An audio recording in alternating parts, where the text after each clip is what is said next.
أعوذ بالله من الشيطان الرجيم. بسم الله الرحمن الرحيم. ومكروا ومكر الله والله خير الماكرين.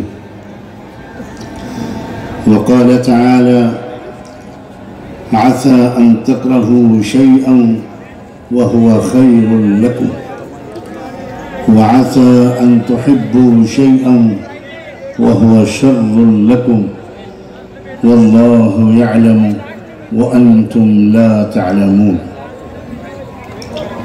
وقال تعالى: وقال الذين كفروا لرسلهم لنخرجنكم من أرضنا أو لتعودن في ملتنا فأوحى إليهم ربهم لنهلكن الظالمين ولنسكننكم الأرض من بعدهم ذلك لمن خاف مقامي وخاف وعيد.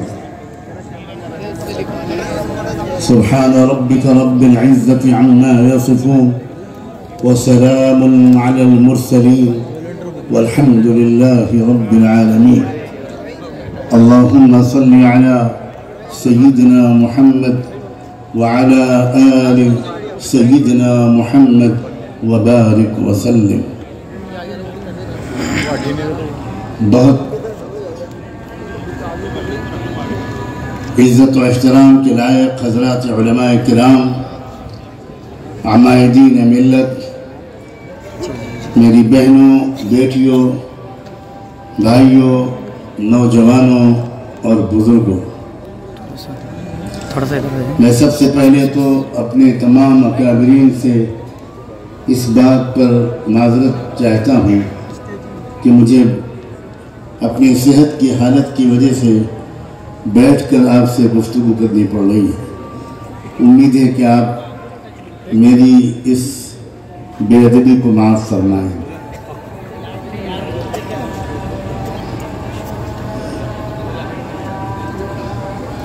حالات کو دیکھنے کے دو رخ ہوتے ہیں۔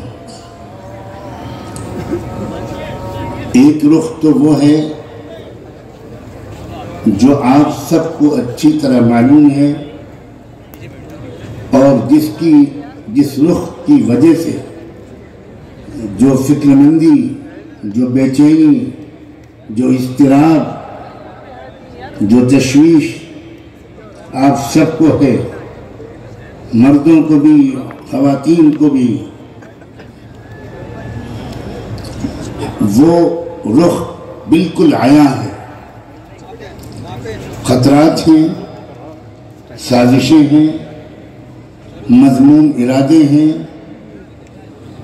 جانیں لی جا رہی ہیں، مکانات، دکانیں بلڈوز کیے جا رہی ہیں، عزتیں لوٹی جا رہی ہیں، جیل بھر رہے ہیں، اور قوموں کو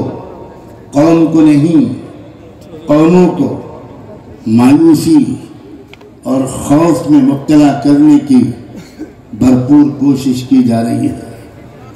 مگر میں پورے اعتماد کے ساتھ اس وقت آپ سے یہ کہنا چاہتا ہوں اور گزارش کرتا ہوں کہ اس کو بہت سنجیدگی سے سن کر غور کیجیے گا کہ حالات کا یہ حقیقی رخ نہیں ہے۔ حالات کا دوسرا رخ یہ ہے کہ انصاف کے غلبے کا وقت قریب ہے۔ حالات کے حقیقی رخ یہ ہے کہ امن و انصاف کے قیام کا وقت قریب ہے۔ یہ ہمیشہ پوری تاریخ میں انصاف کا قیام جب بھی قریب ہوا ہے تو اس سے پہلے چیلنجز آتے ہیں، اس سے پہلے جھنجھوڑ دینے والے حالات آتے ہیں، اور دنیا میں ظلم کا مزاج رکھنے والے لوگ وہ ظلم کو اپنی آخری انتہا تک پہنچانے کی بھرپور کوشش کرتے ہیں۔ میں نے ایک آیت پڑھی تھی سورہ ابراہیم کی، جس میں اللہ نے انسانی تاریخ کے واقعات کو بیان فرماتے ہوئے ارشاد فرمایا ہے کہ ہر دور میں انبیاء علیہ السلام کو یہ دھمکیاں سننی پڑی ہیں اپنے زمانے کے سچائیوں کو جھٹلانے والوں کی طرف سے کہ لَنُخْرِجَنَّكُمْ مِنْ أَرْضِنَا أَوْ لَتَعُودُنَّ فِي مِلَّتِنَا، تم کو ہمارا دیش چھوڑنا پڑے گا، ہم تم کو اپنے ملک سے اپنے دیش سے نکال کر رہیں گے، ہمارے دیش میں تمہارے رہنے کی صرف ایک شکل ہے کہ تم گھر واپسی کرو۔ لَتَعُودُنَّ یہ قرآن کا اعجاز ہے کہ قرآن واپسی کا لفظ بولا ہے جو آج کچھ لوگ بول رہے ہیں۔ کیا یہی منصوبہ ہمیشہ ظالموں کا ہمیشہ پورا ہوا ہے؟ نہیں۔ سورہ ابراہیم کی اسی آیت میں اللہ نے ایک طرف ظالم طاقتوں کے منصوبوں کو، ان کی پلاننگ اور خواہشات اور تمناؤں کو بیان کرنے کے بعد اپنے نبیوں اور رسولوں سے صاف لفظوں میں یہ کہا کہ منصوبے وہ کچھ بھی بناتے رہیں، منصوبہ ہمارا چلتا ہے، کسی اور کا نہیں، اس کائنات کے مالک کا چلتا ہے، کسی اور کا نہیں، اور ہمارا منصوبہ یہ ہے فَأَوْحَى إِلَيْهِمْ رَبُّهُمْ لَنُهْلِكَنَّ الظَّالِمِينَ وَلَنُسْكِنَنَّكُمُ الْأَرْضَ مِنْ بَعْدِهِمْ، ہمارا منصوبہ یہ ہے کہ جو بھی ظلم کرنے والے لوگ ہوں گے ہم ان سے زمین کو، ملک کو پاک کر دیں گے۔ وَلَنُسْكِنَنَّكُمُ الْأَرْضَ مِنْ بَعْدِهِمْ، اور تم کو سکون اور وقار کے ساتھ اسی ملک میں رہنا تمہارا مقدر کریں گے، مگر بس ایک بات کا خیال رکھنا، ذَلِكَ لِمَنْ خَافَ مَقَامِي وَخَافَ وَعِيدِ، جو بھی یہ انعام، یہ انجام اور یہ مستقبل صرف ان کا مقدر ہوگا جو روز محشر میرے سامنے کھڑے ہونے اور آخرت کی تیاری کے ساتھ اس دنیا میں زندگی گزارے۔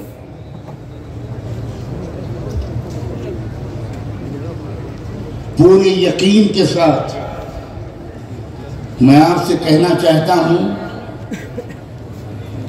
کہ صورتحال کا یہ پہلو سامنے رکھیے، رات کا اندھیرا جب بہت بڑھتا ہے، ہاتھ کو ہاتھ سدھائی نہیں دیتا، تو اس کو دیکھ کر دو قسم کے تاثرات قائم ہوتے ہیں۔ کچھ لوگ گھبرانے لگتے ہیں، اندھیرا بہت چھا گیا، اب کیا ہوگا، اور کچھ اور لوگ ہوتے ہیں زیادہ تجربے کار، زیادہ سمجھدار، وہ یہ کہتے ہیں کہ اندھیرے کے قریب ہونے کا مطلب یہ ہے کہ صبح روشن قریب ہے۔ اسلام بھائی آپ کی آواز کٹ رہی ہے، آپ کی آواز بالکل صحیح نہیں آ رہی۔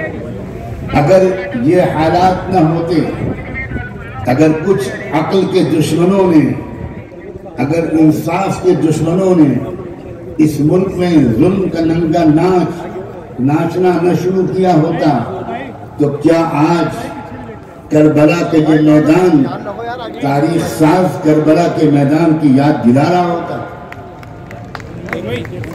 قتل حسین اصل میں مرگ یزید ہے، اسلام زندہ ہوتا ہے ہر کربلا کے بعد۔ میں آپ کو ڈرانے نہیں، خوشخبریاں سنانے آیا۔ میں آپ کو بہت ہی محتاط لفظوں میں، بہت مثبت اور پازیٹیو انداز سے کچھ مثبت علامتیں بتاتے ہوئے آپ کو کچھ پریکٹیکل مشورے دینے کے لیے حاضر ہوا۔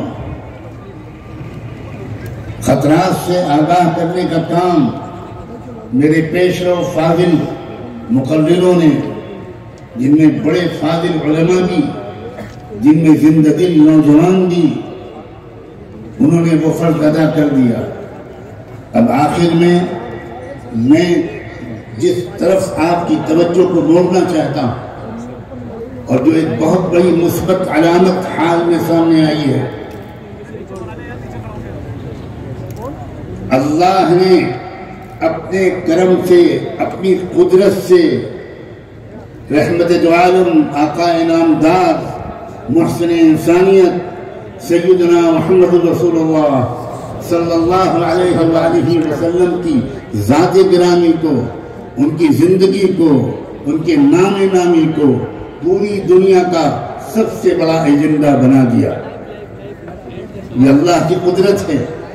پوری دنیا کا میڈیا، پوری دنیا کے اخبارات، پوری دنیا کے مفکرین و مدبرین، پوری دنیا کے اہل قلم، پوری دنیا کے پالیسی میکرز، پوری دنیا کے ممبران پارلیمنٹ، یہاں تک کہ اقوام متحدہ اور سلامتی کونسل کے سوچنے سمجھنے والے لوگ، وہ اس وقت ایک ہی ذات کے متعلق اپنے خیالات کا اظہار کرنے پر مجبور ہیں، اور وہ ذات ہے سیدنا محمد رسول اللہ۔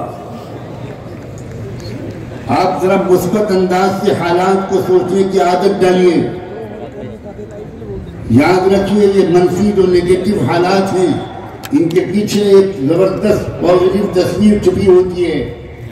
اگر آپ صرف میڈیا کے ذریعے حالات کو سمجھنے کی کوشش کریں گے تو کبھی بھی صورتحال کی اصلی حقیقت کو اور منفی منظرنامے کے پیچھے چھپے ہوئی پازیٹو حقیقت کو نہیں سمجھ پائیں گے۔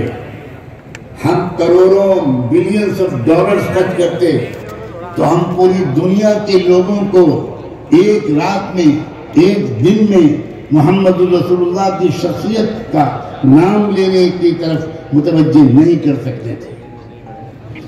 آپ سوچئے کہ اللہ تعالیٰ نے کیا کیا، وَمَكَرُوا وَمَكَرَ اللَّهُ وَاللَّهُ خَيْرُ الْمَاكِرِينَ۔ انہوں نے منصوبہ کچھ اور بنایا اور اللہ نے منصوبہ کچھ اور بنایا، اور منصوبہ پورا ہوتا ہے صرف اور صرف اور صرف اللہ۔ بے شک یہ موقع ہے نوجوانوں، میری بیٹیوں، میری بہنوں، میری نوجوانوں، میری جگر کے ٹکڑوں، ملک و ملت کا مستقبل بننے کی حیثیت رکھنے والے اے نوجوانوں، یہ موقع ہے کہ تم ایک بار پوری سنجیدگی کے ساتھ واپس آ جاؤ اور چمٹ جاؤ دامن مصطفیٰ صلی اللہ علیہ وسلم۔ چلو گیلری میں چلو۔ جس بدبخت و بدنصیب یا بے خبر بھائی گیلری والے اللہ کی بندی نے، میں نے تو اس کو بھی اپنی بیٹی کہہ کے مخاطب کیا ہے، اس لیے کہ نبیوں کی زبان محبت بھری ہوتی ہے۔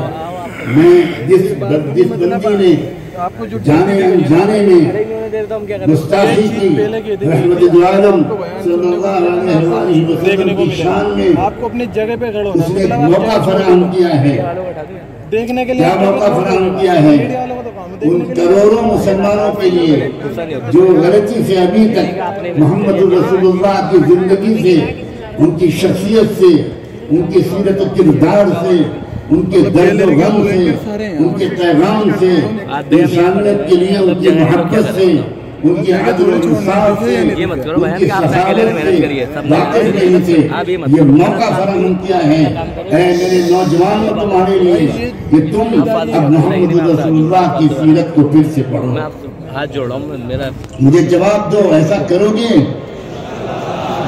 کیا اس بات پر شرمندگی نہیں ہے کہ واقعی ہم بھی محمد رسول اللہ کی ذات سے ویسی وابستگی، ویسا تعلق، ویسی عملی فالوئنگ، ویسا علم، ویسی واقفیت، ان کی زندگی، ان کے اخلاق و کردار، ان کے جذبات، ان کی آرزویں، ان کی تمناؤں سے، ان کے شب و روز کے معمولات سے ہم بھی اتنے واقف نہیں ہیں جتنا واقف ہونا چاہیے۔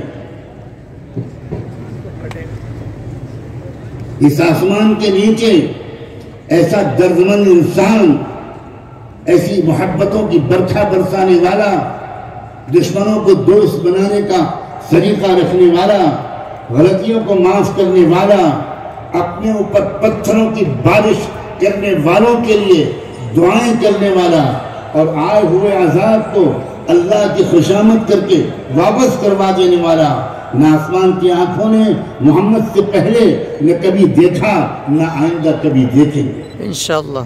مگر کیا نوجوانوں، برا نہ ماننا، تمہاری عزت ہماری عزت ہے، برا نہ ماننا، کیا ہم محمد رسول اللہ کی زندگی پر عمل کر رہے ہیں؟ کیا ہماری عبادتیں، کیا ہمارے اخلاق، کیا ہماری معاشرت، کیا غریبوں کے ساتھ ہمارا سلوک، کیا صفائی ستھرائی کا ہمارا اہتمام، کیا ہیلتھ اینڈ ہائیجین کے اصولوں پر عمل کرنے کے سلسلے میں اللہ کے رسول کی تعلیمات، کیا پڑوسیوں کے ساتھ حسن سلوک، کیا یتیموں، غریبوں، مظلوموں، کسانوں، مزدوروں، مقروضوں، بیماروں، قیدیوں کے ساتھ کیا ہمارا اس طرح کا تعلق ہے جو تعلق محمد رسول اللہ نے زندگی بھر نبھا کر دکھایا اور جو سکھا کر گئے؟ ہمیں شرمندگی کے ساتھ اس کا اعتراف کرنا چاہیے کہ ہم سے قصور ہوا ہے، اور یہ جو موجودہ واقعہ ہے اس شر سے یہ خیر نکلنا چاہیے کہ پورے تمام مسلمانوں کا ایک جواب ہو، اور وہ یہ کہ تم نے ہم کو متوجہ کر دیا، آج سے نہ ہماری کوئی نماز لیٹ ہوگی، نہ ہمارے اخلاق خراب ہوں گے، نہ کوئی اولاد اپنے ماں باپ کے ساتھ اونچی آواز میں بات کرے گی، نہ کوئی امیر کسی غریب کو حقارت سے دیکھے گا، ہمارے محلے میں کوئی ایسا نہیں رہے گا جو بھوکا سو جائے۔ ہم اپنے غریب بھائیوں کے بچوں کی اچھی تعلیم کا انتظام کریں گے، اس لیے کہ یہی سکھایا تھا آقا نے۔ ہم اپنے بھوکے پیاسے لوگوں کو کھلائیں گے اور پلائیں گے، ان کی خدمت کریں گے، اور اس میں دھرم اور ذات کا کوئی بھید بھاؤ نہیں کریں گے۔ جیسے رحمت دو عالم نے کسی کے ساتھ بھید بھاؤ نہیں کیا تھا، وہ رحمت للمسلمین نہیں تھے، وہ رحمت للعالمین تھے۔ یہ بھی ہو سکتا ہے کہ آپ موجودہ حالات کا جواب صرف غصے بھری تقریروں سے دے دیں اور نعرے لگا کر دے دیں اور احتجاج کر کے دے دیں، یہ بھی ہو سکتا ہے۔ اور یہ بھی ہو سکتا ہے کہ آپ اس کا جواب اس طرح دیں کہ رات کے اندھیرے میں اپنی بیٹیوں سے بھی کہہ رہا ہوں، بہنوں سے بھی کہہ رہا ہوں، بھائیوں اور نوجوانوں سے بھی کہہ رہا ہوں، اس طرح بھی آپ موجودہ حالات کا جواب دے سکتے ہیں کہ رات کے اندھیرے میں آپ چپ چاپ جانماز بچھائیں، جانماز نہ ہو تو پھٹے ہوئے بورے کو بچھائیں، اور اس کے بعد اللہ کے سامنے توبہ کی نیت سے سجدہ کریں اور درود شریف کی تسبیح پڑھیں، اللہ کے رسول، اہل بیت اطہار، صحابہ کرام، امہات المومنین، ان کو یاد کریں اور ان سے کہیں ہم آپ سے معافی مانگتے ہیں، شاید ہماری وجہ سے آپ بدنام ہو رہے ہیں، آج سے ہم آپ کو بے آبرو نہیں ہونے دیں گے۔ اور یہ بھی عجیب قدرت کا اعجاز ہے کہ ایک صرف رسول اللہ کا نام نہیں لیا گیا، اہل بیت اطہار میں سے، خانواد نبوت میں سے ایک پاک دامن خاتون کا بھی نام لیا گیا۔ ہمارے مولانا نے ابھی ازواج مطہرات کا جس عظمت و احترام کے ساتھ تذکرہ کیا، اس نے میرے ذہن کو اس طرف متوجہ کیا۔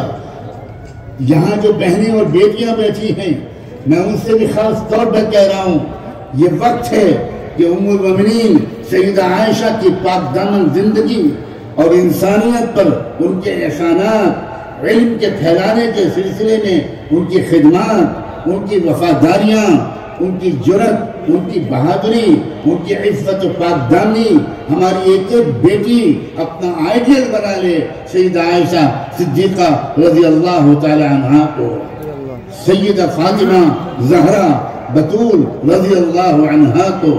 یہ موقع ہے، آپ یہ رخ بھی دے سکتے ہیں موجودہ حالات کا۔ کوئی قانون آپ کو اس رخ کے دینے سے نہیں روک سکتا، یہ موقع ہے۔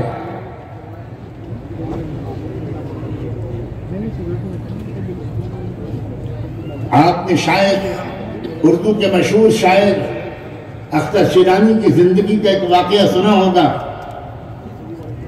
اختر شیرانی بڑے زبردست شاعر تھے، اور شاعر حضرات سے معذرت کے ساتھ کہتا ہوں کہ بہت سے شاعروں کی طرح شراب و کباب کے عادی ہو گئے تھے۔ ایک دن شراب کے نشے میں چور بیٹھے ہوئے تھے، زبان لڑکھڑا رہی تھی، ہوش جا چکا تھا۔ اور سنا ہے کہ جب کسی کے دماغ پر نشہ طاری ہوتا ہے، کوئی نشے میں مخمور ہو جاتا ہے، تو اپنے کو اپنی دنیا کا سب سے بڑا آدمی سمجھنے لگتا ہے۔ اسی کیفیت میں تھے کہ ان کے کسی منچلے اور شوق شاگرد نے، اسٹوڈنٹ نے ان سے تفریح لینی شروع کی اور مختلف لوگوں کے بارے میں سوالات کرنے شروع کیے۔ کہا استاد جی جوش کے بارے میں کیا خیال ہے، استاد جی فلاں کے بارے میں کیا خیال ہے۔ اردو ادب کے عظیم اساتین کے نام لے کر، شعر و ادب کے عظیم اماموں کے نام لے کر جو اس دور میں تھے، پوچھنا شروع کیا اختر شیرانی سے۔ اختر شیرانی ہر ایک کو کنڈم کرتے چلے گئے۔ ارسطو اور سقراط کے بارے میں پوچھا، ان کے وہی عجیب و غریب تبصر آمیز انداز سے جواب دیا اختر شیرانی نے۔ اس وقت کسی بے خبر نوجوان کی زبان سے ایک عجب جملہ نکلا۔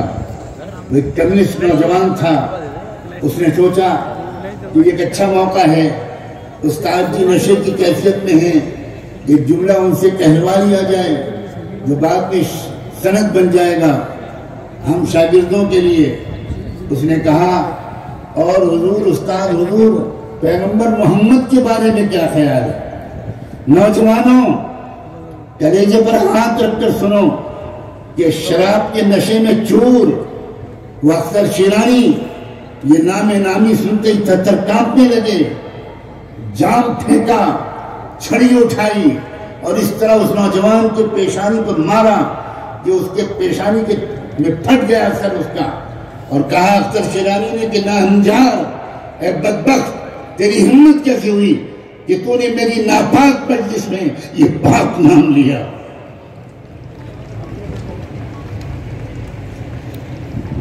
اس کے بعد اٹھے، نکل گئے مجلس چھوڑ کر اور کمرہ بند کر لیا، غسل کیا، کپڑے بدلے، جانماز بچھائی اور کہا اللہ آج میری وجہ سے آپ کے حبیب، آپ کے محبوب، وجہ تخلیق کائنات سید البشر کا نام بدنام ہوا ہے۔ مجھ سے بڑھ کر روئے زمین پر کوئی گنہگار نہیں ہے، بار الہ مجھے معاف کر دے، آج سے میں وعدہ کرتا ہوں کبھی شراب کو منہ نہیں لگاؤں گا۔ اور سوانح نگار اختر شیرانی کے سوانح نگاروں نے لکھا ہے کہ اس کے بعد سے مرتے دم تک شراب کو ہاتھ نہیں لگایا اور ایک اچھے مومن بن کر دنیا سے رخصت ہوئے۔ یہ بھی ایک طریقہ ہے، ان چیلنجز کو قبول کرنے کا یہ بھی ایک طریقہ ہے۔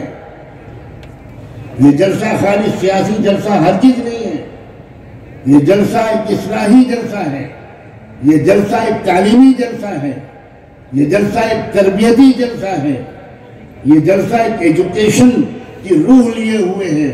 اور میں آپ کے اس جذبے کو، اس ادب کو، اس سلیقے کو، اس وقار کو اور عشق رسول کی اس آگ کو جو آپ کے سینے میں بھڑکی ہوئی ہے، میں اس کو سلام کرتا ہوں۔ ایک طریقہ یہ ہے اس گستاخی اور بدبخت اور بدزبان لوگوں کی اس حرکت کا جواب دینے کا، وہ یہ کہ thank you Nicole Sharma, and thank you, تم نے ہمیں جگہ دیا، تم نے ہمارے ٹوٹے ہوئے رشتے کو جوڑ دیا۔ اب ہم صحابہ اور اہل بیت اور امہات المومنین اور محمد رسول اللہ کے قدموں کے نشانوں پر سروں کے بل چلیں گے انشاءاللہ۔ اب ہم غریبوں کا خیال کریں گے، اپنی شادیوں میں پیسہ خرچ نہیں کریں گے، ہم غریب بیٹیوں کی شادیوں میں پیسہ خرچ کریں گے، ہم اچھی تعلیم کے دلانے پر پیسہ خرچ کریں گے، ہم ان تمام حرکتوں سے باز آئیں گے۔ میں لوگوں میں معذرت کے ساتھ کہتا ہوں، حکومت کو اور سیاسی پارٹیوں کو برا بھلا کہہ دینا یہ کوئی مشکل کام نہیں ہے، لیکن اپنے سماج کی خرابیوں کو برسرعام محبت کے ساتھ ٹوکنا، اس کا رواج ختم ہو گیا۔ ابھی 2-2.5 مہینے پہلے کی بات ہے، حیدرآباد شہر کے ایک مسلمان جن کو اللہ نے مال سے نوازا، انہوں نے اپنی بیٹی کی شادی میں 16 کروڑ روپے خرچ کیا. اللہ اکبر. آپ نے سنا کتنا خرچ کیا؟ جواب دیجیے. 16 کروڑ. 16 کروڑ روپیہ. اور پھر کیا ہوا؟ انہی سیٹھ صاحب نے اپنی فیکٹری کے اندر ایک چھوٹی سی مسجد بنائی تھی. اس مسجد کے امام صاحب کی بیوی کی طبیعت خراب ہوئی.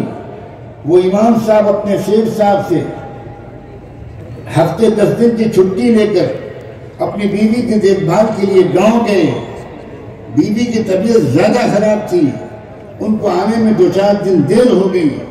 وہ 2-4 دن دیر کے بعد جب امام واپس آئے تو انہی سیٹھ صاحب نے جنہوں نے اپنی بیٹی کی شادی پر 16 کروڑ روپیہ خرچ کیا تھا, انہی صاحب نے امام صاحب کی تنخواہ میں سے 4000 روپے کاٹ لیے. یہ اسلام ہے؟ ایسے انسان کو مسلمان کہنا کیا ممکن ہے؟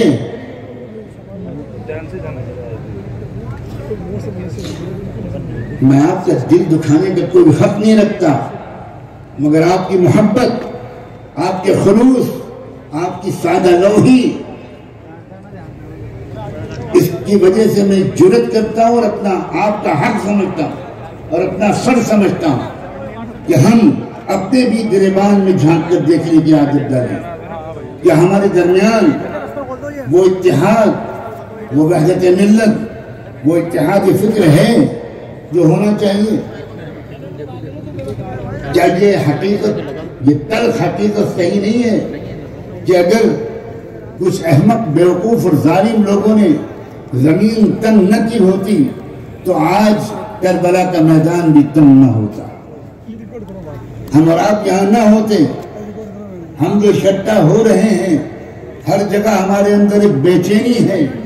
اس بے چینی کے پیچھے آپ سمجھیے, اسی لیے میں نے وہ آیت پڑھی تھی کہ عَسَىٰ أَن تَكْرَهُوا شَيْئًا وَهُوَ خَيْرٌ لَكُمْ. ہو سکتا ہے کہ کوئی صورتحال یا کوئی چیز تم کو بہت ناپسند ہو مگر وہ تمہارے لیے بہت مفید ہو, اور ہو سکتا ہے کہ کوئی چیز اور کوئی صورتحال تم کو بہت پسند ہو مگر وہ تمہارے لیے نقصان دہ ہو. واللہ یعلم وانتم لا تعلمون. اللہ جانتا ہے اور تم نہیں جانتے. ملک میں اس وقت میں انتہائی آپٹیمسٹک اور پازیٹیو آؤٹ لک کا انسان ہوں. ملک میں اس وقت اتنا شاندار موقع پیدا ہو گئے ہیں, اور میں پڑھے لکھے لوگوں کو ان کی زبان میں خطاب کرتے ہوئے کہنا چاہتا ہوں, کوئی قوم آج تک کبھی بھی کامیاب نہیں ہوئی جب تک کہ چیلنجز کو اپرچونٹیز میں کنورٹ کرنے کا فن وہ قوم سیکھ نہیں لیتی. چیلنجز جو آتے ہیں یہی قوموں کی ترقی کا سبب بنتے ہیں. نارمل حالات یہ قوموں کو سلا دیتے ہیں. چیلنجز جب آتے ہیں, اگر صحیح قیادت مل جائے, اگر صحیح لیڈرشپ مل جائے اور قوم اس صحیح لیڈرشپ کی قدر کر لے, قوم اگر اس پازیٹیو رہنمائی کی قدر کر لے تو پھر یقین رکھیے وہی چیلنجز اس قوم کی ترقی کا سبب بنتے ہیں. جاپان کی ترقی, آپ جنرل نالج کے اگر اسٹوڈنٹ رہے ہیں تو پڑھیے وہ جاپان جو نیوکلیئر حملے سے پہلے تھا اور وہ جاپان جو نیوکلیئر حملے کے بعد ہوا. جاپان کی ساری ترقی ٹیکنالوجی میں, انڈسٹری میں جو زبردست ترقی ہوئی ہے وہ نیوکلیئر حملے میں برباد ہو جانے کے بعد ہوئی ہے, جب جاپان کھنڈر بنا دیا گیا تھا. لیکن بات کیا تھی, جاپانی قوم جذباتی قوم نہیں ہے, جاپانی قوم ریئلسٹک قوم ہے, ایک سائنٹیفک اپروچ ہے اس کے اندر. چنانچہ جاپان میں اس وقت بادشاہ کو ایک موقع ملا قوم کو خطاب کرنے کا. ریڈیو اسٹیشن پھوٹ گیا تھا نیوکلیئر اٹیک کے بعد. ٹوٹے پھوٹے تاروں کو جوڑ کر اس وقت کے جاپان کے بادشاہ نے اپنی قوم سے ریڈیو پر خطاب کیا.